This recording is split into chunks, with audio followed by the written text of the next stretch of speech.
안녕하세요. 숙명아동청소년 상담센터의 윤슬기입니다.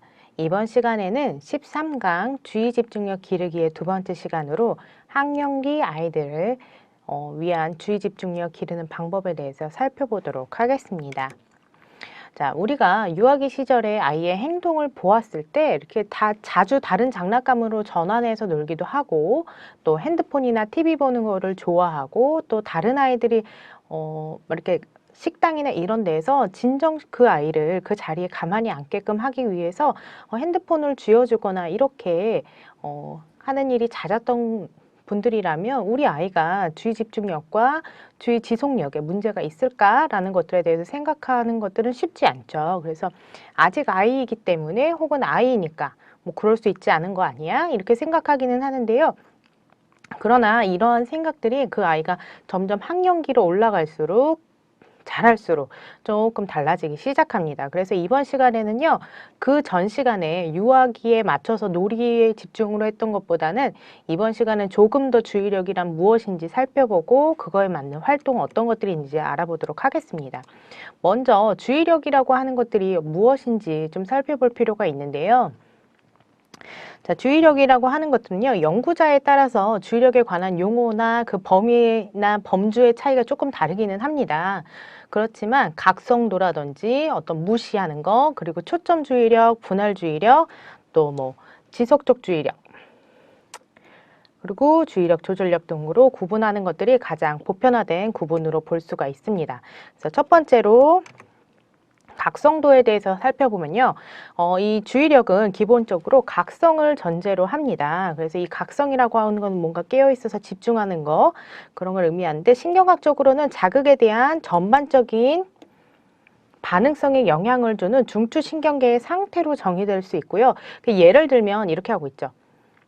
우리가 하고 있는 일이 굉장히 지루한 작업이라고 느껴질 때 머릿속에 전혀 들어오는 것들이 없다라고 여겨질 수가 있죠. 우리가 만약에 정말 재미없는 수업을 듣거나 정말 지루한 이야기를 들으면 그 이야기가 머릿속에 계속 기억되어 남는 게 아니라 한 귀로 듣고 한 귀로 흘려나간다. 이렇게 생각되는 느낌이 굉장히 많지 않습니까? 반면에 우리가 굉장히 즐겁고 좋아하고 재미있어하는 주제라면 그 주제에 대해서 말하고 있는 사람들의 이야기는 어느 한 구절이라도 잊지 않으려고 굉장히 주의 집중해서 듣게 되겠죠. 그럴 때는 그분이 하는 얘기가 훨씬 더 머릿속에 많이 남을 것입니다. 그래서 재미있는 것과 재미없는 것들을 들었을 때 과연 내 머릿속에 얼마나 남는가, 둘의 머릿속에 기억에 남는 것들이 똑같은가 라고 봤을 때 그렇지 않다라는 것입니다. 그렇기 때문에 재미없는 것들을 들을 때 그때 수준이 각성이 가장 낮은 수준의 주의를 보이고 있다라고 볼 수 있는 그런 상태라는 것입니다.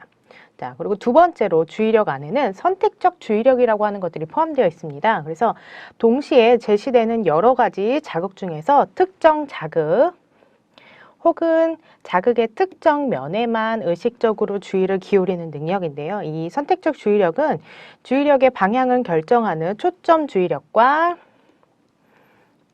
그리고 주의력 분배 능력과 연관된 분할 주의력으로 구성될 수가 있습니다. 자, 초점 주의력이라고 하는 것들을 다시 살펴보면요. 이 초점 주의력은 주의력과 밀접하게 연관되어 있는 개념이 주의 산만함이라고 할 수가 있는데요. 시각적 주의 분산 자극이 주어지는 상황에서 주의력에 초점을 맞추는 데 전두엽이 굉장히 중요한 역할을 합니다. 이러한 초점 주의력은 우리 상황에서 굉장히 자주 쓰이는데 예를 들어서 우리가 놀이동산이나 이런 데 갔을 때 혹은 식당에 간다라고 했을 때 식당에서 엄마가 좀 늦게 들어갔다라고 생각을 해봅시다. 혹은 키즈카페에 가서 아이가 막 먼저 뛰어 들어가서 키즈카페에서 막 놀고 있는 상황이 되면 엄마가 그 아이를 우리 아이가 어디 있나 찾을 때 어떻게 찾습니까? 이렇게 쭉 돌아보며도 불구하고 우리 아이를 금방 찾을 수 있죠.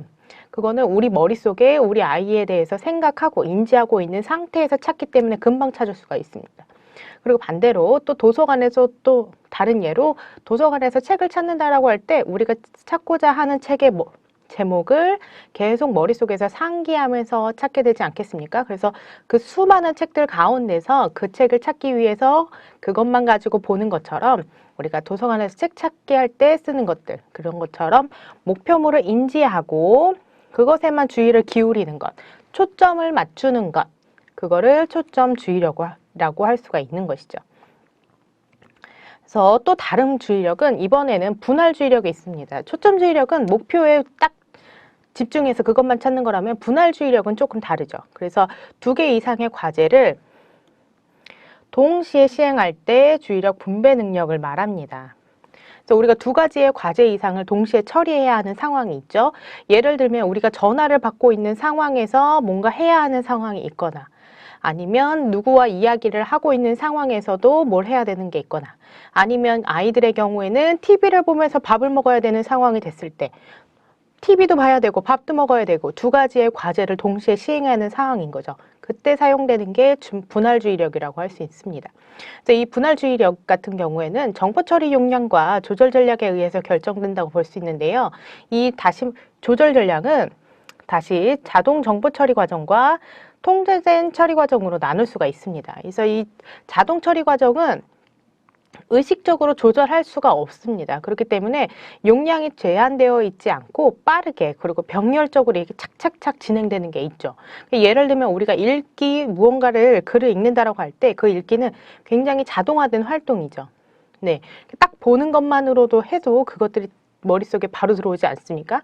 그렇기 때문에 읽는다는 것처럼 이렇게 자동화된 활동이라고 볼 수 있습니다. 그래서 우리가 몇 번 짧게 훑어보는 것만으로도 본문의 한 줄의 의미를 파악해낼 수가 있습니다. 그렇기 때문에 반면에 통제된 처리 과정이라고 하는 것들은 느리고 또 직선적이고 일상적이지 않은 노력을 요하는 일을 수행할 때 필요한 능력이라고 할 수가 있을 것입니다. 그래서 이렇게 선택적 주의력에는 초점 주의력과 분할 주의력을 나눈다라는 거를 알 수가 있습니다. 그리고 또 3번째로 보이는 주의력에는요, 지속적 주의력이라고 하는 게 있는데요. 그래서 이 지속적 주의력이라고 하는 거는 이름에서부터 우리가 느껴지는 것처럼 장시간 어떤 자극에 대해서 그 각성 상태를 유지하는 것이라고 볼 수 있습니다. 또는 불규칙하고 드물게 나타나는 목표 자극에 대해서 오랜 시간 주의를 끌고 있는 것이라고 할 수가 있는데요. 예를 들면 우리가 어떤 자극에 대해서 한번 짧게 한 3분, 4분, 5분만 집중하는 것들이 아니라 그거에 대해서 내가 얼마나 그 과제를 끝까지 수행할 때까지 주의 있게 할 수 있는지, 주의력을 내가 얼마나 끌고 갈 수 있는지 이것들을 보는 게 지속적 주의력이라고 할 수 있는데요. 한 가지 정보원에 주의를 유지시킬 수 있는 지속적 주의력은 과제 해결 상황에서 보다 잘 대처할 수 있도록 하는 기능이라고 할 수가 있습니다. 그래서 어떤 아이들은 어떤 과제를 하는데 처음에는 굉장히 잘하다가 좀 1시간 또는 30분이 지나면 막 이렇게 늘어지고 하기 싫어하고 막 몸이 벨벨 꼬이고 이러는 아이가 있는가 하면 어떤 아이는 1시간을 하더라도 그것들을 꾸준히 앉아서 잘 앉아 있는 아이가 있죠. 네, 이런 것들이 차이라고 볼 수가 있을 것 같습니다. 그래서 수업 시간에서도 마찬가지겠죠. 어떤 아이는 30분, 20분 되면 막 이렇게 막 몸이 흔들리는 아이가 있는 반면에 어떤 아이는 40분 정도가 되면 될 때까지 책상에 앉아서 계속 집중하고 있는 아이가 있죠. 그래서 이런 지속적 주의력은 나이가 들면서 점점 늘어납니다. 그렇기 때문에 초등학교의 수업 시간과 고등학교의 수업 시간이 이렇게 달라지는 것 아니겠습니까? 그래서 이 지속적 주의력도 이렇게 아이가 점점 성장해 감에 따라서 발달되어져 가는 능력 중에 하나라고 볼 수가 있습니다. 그러면 우리가 이런 주의력 향상 활동에는 어떤 것들이 있는지 살펴보도록 하겠습니다. 첫 번째로 제시한 활동은요, 숨은 그림 찾기 게임입니다. 그래서 우리가 예전에 원리를 찾아라와 같은 어떤 활동북 같은 거를 본 경험이 있으십니까? 그래서 원리를 찾아라를 보면 굉장히 수없이 많은 원리들이 있죠. 그 한 페이지 안에 그 양쪽 면에 굉장히 많은 원리가 있는데 그 중에서 딱 목표하는 그 원리, 우리가 찾아야 하는 그 원리를 찾기 위해서 이렇게 계속 찾고 있는 건데, 이렇게 하는 것처럼 비슷하게 생긴 사람들 속에서 우리가 찾아야 되는 원리를 찾도록 하는 그런 활동처럼 우리가 어떤 초점, 그러니까 내가 찾고자 하는 것, 우리가 찾아야 하는 그 목표물을 계속 머릿속에서 상기하고 기억하면서 찾는 것입니다. 이렇게 하면 무엇이 좋아지냐면 시각적인 주의 집중력도 좋아질 뿐만 아니라 초점주의력을 향상시키는데 굉장히 도움이 될 수가 있습니다. 그래서 그런 것들을 활동북을 통하여서 이렇게 하는 것도 많은 도움이 될 수 있는데요. 근데 중요한 것들은 대개는 예를 들어서 원리처럼 하나의 원리만 찾아야 되는 거라면 그 하나의 원리에 찾는 거에만 집중하면 되지만 간혹가다 어떤 활동북이나 어떤 상황에서는 한 개가 아니라 때로는 10개, 뭐 5개를 찾아야 되는 경우도 있습니다. 그러면 그것 5개를 찾기 위해 어떻게 할 것인가의 전략을 세우는 것도 나름 할 수 있는 방법이거든요. 그래서 찾아야 되는 것들에 대해서 그렇게 5개 정도가 뭐 넘어간다, 여러 개가 된다라고 한다면 찾아야 되는 것들의 일단 특징을 파악을 해야겠죠. 얘가 어떻게 생겼는지, 얘의 특징은 뭔지, 얘는 지금 모자를 쓰고 있고 얘는 머리가 뭐 빨간색이고 이런 특징을 파악하고 찾는 것과 찾는 것들이 여러 가지일 경우에 어떤 것들은 먼저 찾을 것인지, 뭐 예를 들어 4개가 있으면 이 4개 중에서 어떤 걸 먼저 찾으려고 할 것인지, 그리고 아이가 찾고 있는 아이한테도 지금 너는 어떤 걸 찾고 있는지, 그래서 아이가 지금 어떻게 하고 있는지에서 질문을 통해서 그 아이가 찾고자 하는 것들에 대한 찾는 것 전략을 세우고, 그리고 현재 찾아야 되는 것들에 대해 목표물을 분명하게 하는 것들이 좋습니다. 간혹 아이들에게 그런 걸 찾으라고 하다 보면 내가 지금 뭘 찾고 있는 건지, 내가 어떤 걸 찾아야 되는지 잠시 망각한 채 그냥 그림만 보고 눈으로 따라가는 경우가 종종 있습니다. 그렇기 때문에 중간중간에 한 번씩 그런 내가 찾고자 하는 그 목표물이 무엇인가 상기할 수 있도록 그런 질문을 해주는 것도 굉장히 도움이 될 수가 있겠죠. 두 번째로는 종치기 게임입니다. 이 종치기 게임은 요즘은 초등학교 아이들도 학교에서도 있고 굉장히 많이 쉽게 접할 수 있는 보편적인 게임이라고 볼 수가 있는데요. 이 게임의 규칙이 굉장히 단순한데 이 단순한 게임을 나름 바꿔가면서 할 수 있다는 장점이 있습니다. 그래서 예를 들면 이 오리지널 버전이라고 하면 같은 과일이 5개가 나왔을 때에 종을 치고 먼저 종을 친 사람이 쌓여져 있는 카드를 갖고 가는 게임이죠. 근데 이거에 대해서 조금 변형을 주는 버전들이 꽤 많이 나와 있습니다. 그래서 도전적인 과제를 주기 위해서 다른 그림이 5개 나왔을 때 종을 치자고 규칙을 바꿀 수도 있고, 또는 중간중간에 미션을 넣을 수도 있습니다. 그래서 뭐 예를 들면 돼지와 사과 이렇게 연관이 되어 있으면 그때 종을 치게 된다거나 뭐 이런 식으로 규칙을 바꿔서 정해서 새로 할 수 있기 때문에 그런 융통성 있게 게임을 활용하는 것들이 좋습니다. 그래서 동일한 활동에서 이렇게 규칙의 변화를 주는 것을 통해서 주의 전환이 원활하지 않는 아이들에게 바뀐 규칙을 통해서 이렇게 나름 창의력과 융통성을 발휘시킬 수 있는 좋은 기회가 될 수가 있겠죠. 또 다른 버전의 종치기, 아까 이야기한 것처럼 손가락 고리 끼우기 같은 것도 있고 컵쌓기 같은 것도 있습니다. 이런 것들을 통해서 이런 컵쌓기나 손가락 고리 끼우기 같은 활동은 그 카드를 일정 시간 동안 아이에게 뭐 예를 들면 5초면 5초, 10초면 10초 보여주고 이거를 다시 덮은 다음에 그 아이가 그림에 나와 있는 대로 모양을 재현할 수 있는지, 구현할 수 있는지, 기억하고 있는지 이렇게 할 수도 있거든요. 그래서 그렇게 하는 활동을 통해서 작업 기억능력, 기억력도 향상시킬 수 있는 방법이 되는 거죠. 그래서 이 게임을 가지고 단순하게 한 가지의 방법만 하실 게 아니라 좀 다채롭게 규칙을 이렇게도 해보고 저렇게도 해보고 조금 더 난이도를 좀 어렵게도 해보고 이렇게 하면서 좀 활용해 볼 것들을 권합니다. 그리고 또 3번째 게임은요, 로쿠꺼 게임이라는 게 있습니다. 이 로쿠꺼 게임은 거꾸로 말하는 게임입니다. 그래서 로쿠꺼 게임이라고 할 수 있는데요. 그래서 이 필요에 따라서는 이 IM 그라운드라는 그런 게임, 어떤 그 손유희 같이 그런 것들의 음률에 맞춰서 진행을 할 수가 있습니다. 그래서 서로 번갈아 가면서 할 수 있는데요. 생각한 단어를 말하면 상대방이 그 단어를 거꾸로 말하도록 하거나 혹은 반대로 내가 반대로 된 단어를 이야기를 하면 듣는 사람이 올바른 단어를 듣고 말하는 것, 이렇게 말하는 걸로 번갈아 가면서 이렇게 할 수 있는 활동인데요. 혹시 IM 그라운드의 그 박자를 아십니까? 그래서 이 게임을 막 음률에 맞춰서 한다 그러면 뭐 IM 그라운드 로쿠꺼 게임 이렇게 되겠죠? 그래서 예를 들어서 제가 봐볼게요. 그러면 부모 하면 아이가 그거를 거꾸로 할 수가 있겠죠? 그럼 부모가 개시 이러면 아이가 시계라고 말할 수도 있고, 거꾸로 엄마가 뭐 시계 하면 아이가 그걸 거꾸로 개시 이렇게 말하면서 이렇게 번갈아 가면서 단어를 거꾸로 말하고 맞추고 이렇게 하는 활동입니다. 그래서 노래에 맞추어서 번갈아 할 때 재미있게 할 수가 있고요. 그리고 혹 아이가 아직 어려워한다면 처음에는 그것들을 종이에 쓰고 미리 연습을 하고 대본을 만들어 놓고 하는 것도 방법이 될 수가 있고요. 그리고 처음에는 쉬운 이음절 단어를 할 수가 있습니다. 그리고 점점 늘려가면서 난이도를 조절하기도 하는데요.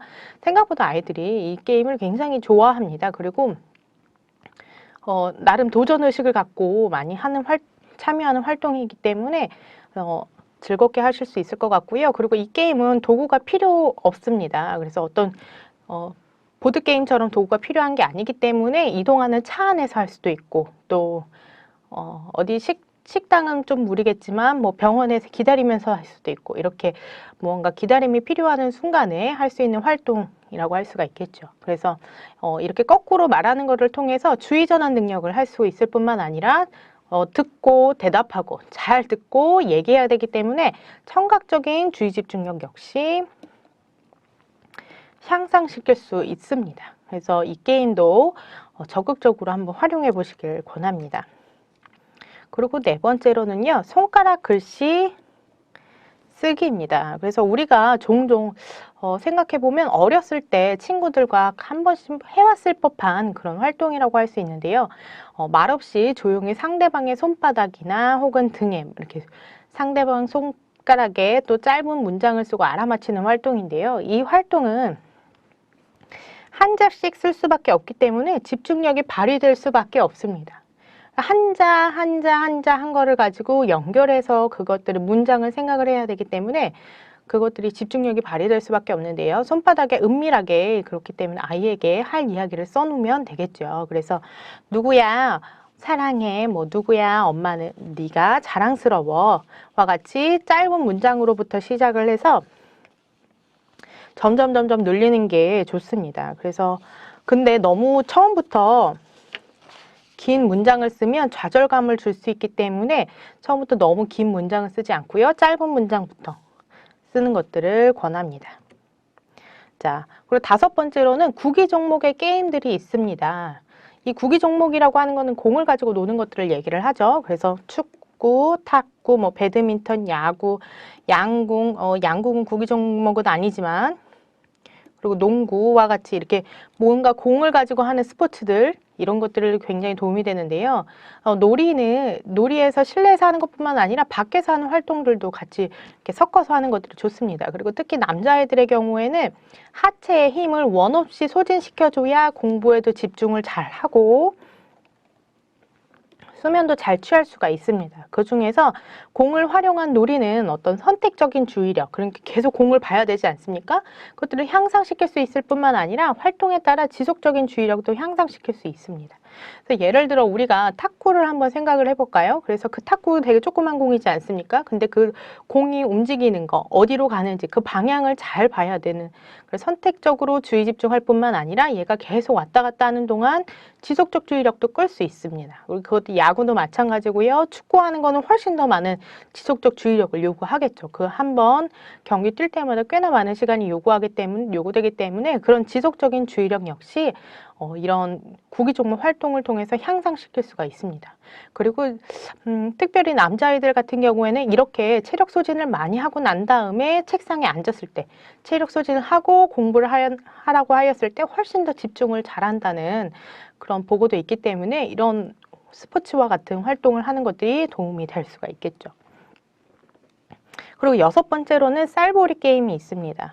그래서 쌀보리 게임 너무 유명한 게임이죠. 그래서 단순하게 손만 사용해서 쌀이라고 말하고 잡으면 되는 것이고 보리라고 말할 때는 잡으면 안 되는 게임이죠. 그래서 그런데 이렇게 단순한 게임에서도 잘 생각을 해보시면 우리가 쌀이라고 말하는 거에 집중해서 캐치해야 되기 때문에 굉장히 선택적 주의력을 요합니다. 그리고 잘 들어야 되기 때문에 청각적 주의 집중력도 많이 필요하게 되죠. 그래서 사실 생각을 해보면 우리가 보리라고 말하면서 쌀인 척 이렇게 교란시키면서 이렇게 하는 경우도 있지 않습니까? 그렇기 때문에 단순하게 시각적인 것 볼이라고 말하면서 이렇게 빨리 지나가는 거, 이런 시각적인 것만 의지하는 것들이 아니라 청각적인 것, 말하는 거에 주의 집중을 해야 되기 때문에 주의 집중력에 상당히 많이 도움이 될 수 있는 활동이고, 맨손으로 할 수 있는 활동이기 때문에 이 역시 차 안이나 어디 기다림이 필요한 순간이나 이럴 때 많은 도움을 받을 수 있는 활동이라고 할 수가 있습니다. 네, 그리고 마지막으로 오목이 있습니다. 사실 이 바둑알로 하는 활동들이 주의 집중력을 향상시키는데 꽤 많이 사용되기도 하는데요. 이 오목은 가로, 세로, 대각선으로 해서 자신의 돌이 5개가 먼저 되도록 만들면 되는 거죠. 그래서 공격과 수비를 적절히 조절하지 않으면 쉽게 지기도 하고 이기기도 하는 게임인데요. 그래서 보면 이 오목을 할 때 자신의 것만, 자신의 돌만 보면 되는 것들이 아니라 상대방의 돌도 지금 어떻게 옮겨져 가고 있는지, 어떻게 지금 놓고 있는지, 놓여져 있는지 이것들을 잘 봐야 되기 때문에 굉장히 지속적인 주의력을 많이 요합니다. 그래서 내 것만 두고 주의 집중을 안 하는 것이 아니라 상대방이 노는 것까지, 그 게임이 끝나는 순간까지 계속 집중해서 봐야 되기 때문에 꽤나 많은 지속적인 주의력을 요구를 할 수가 있죠. 그리고 아주 어렵지 않은 아주 단순한 룰이기 때문에 손쉽게 할 수가 있습니다. 그리고 할 때마다 새로 올 수 있는 게임으로 할 때마다 상대가 누구냐에 따라 새롭기 때문에 반복적으로 시행하더라도 시행해서 아이에게 효능감을 느낄 수 있고 문제 해결 패턴을 익히는 데도 굉장히 도움을 줄 수가 있습니다. 그리고 이 오목을 가지고 오목의 이 돌을 가지고 여기에 나와 있지 않았지만 알까기를 하는 것도 굉장히 많은 도움이 될 수가 있는데요. 이 알까기 하는 거 많이 아시지 않습니까? 그래서 서로 몇 개의 알씩 할지 보고 그것들을 가지고 상대방을 떨어뜨리기 위해서 꽤나 집중을 해야겠죠. 선택적인 주의 집중력이 요구가 되겠죠. 그래서 요구되고 그리고 자기조절 능력도 필요합니다. 그래서 내가 너무 세게 하면 내 돌도 같이 날아가서 떨어질 수 있고 또 너무 살살하면 상대방의 돌이 떨어지지 않기 때문에 이런 걸 하면서 자기 힘의 조절이라든지 자기 조절 능력까지 같이 향상시킬 수 있기 때문에 이 바둑돌 하나만 가지고도 이렇게 오목도 할 수 있고 알까기도 할 수 있고 이런 다양한 활용이 가능하기 때문에 이런 활동들을 활용하시길 바랍니다. 그래서 전체적으로 보시면 오늘은 어떤 유아들을 위한 놀이 활동보다는 큰 아이들을 위한 맨손으로 할 수 있는 것이라든지 아니면 몸으로 할 수 있는 것이라든지 이런 것들을 위주로 좀 살펴보았습니다. 그래서 이런 것들을 적절하게 활용하면서 우리 아이가 주의 집중력을 기르는데 좀 즐겁고 재미난 활동을 통해서 기를 수 있는 방법으로서 유용하게 쓰일 수 있으면 좋을 것 같습니다. 그래서 오늘은 여기까지 하도록 하겠습니다. 감사합니다.